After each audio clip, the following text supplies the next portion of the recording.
ناویم بیار عبدالقادر جالی و 2 ساله من اف سوزواتا و تشتمنه چاندی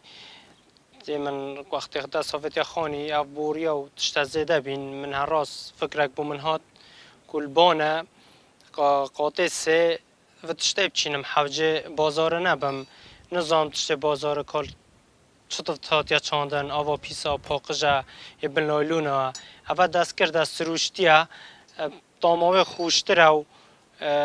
طاماوه زور خوشتره یعنی کرفسه رشاده قراده طماطه قلفله زور تشمنه چانده خیاره یعنی طاماوه گلک خوشتره لیا بازاره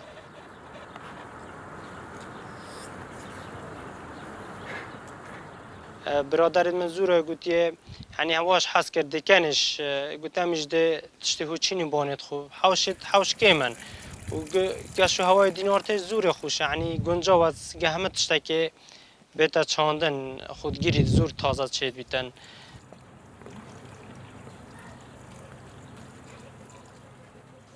من فکر که خودی چکا سالا بیت یعنی زیده تر کم هل گلک برادر منیت هیده بینه خوزی ما پیچه با مش وکی تا هو درست کر با قاطع سه مثلا من عرض نیه الخاره اب خو باند تشت بان یا حوجنیا مثلا خزانه منان کریم چی تا بازار تشتب کریتن هر ده تا بانو تشت خوله وکتو هرچی وقت دمه هبیتن اسپیدا بیت مغرب بیتن نیورو بیتن تقریبا از خوب و جیران آشتنیرم تشت خو با گلک باشه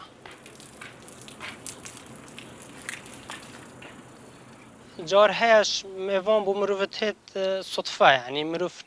نشد لحظه داب چتناف بازار تشتب کریت و یان کس مال یا بچیته من نه هر راز دهما قاطع سه سبزوات خوب بید کرز بید رشاد بید طماطه بید قلفل بید خیار بید هرچی تشتی خوب بید دلبان لیکم و این مخار مباشر فوری ده دانه ما سر میزانان خورنه و هر دم میزانان خورنه پر سبزوات و میوه و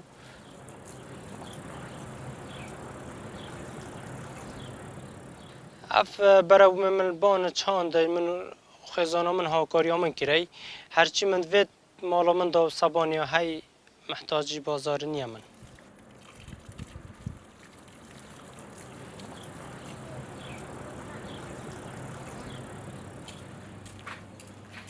بابا بنویا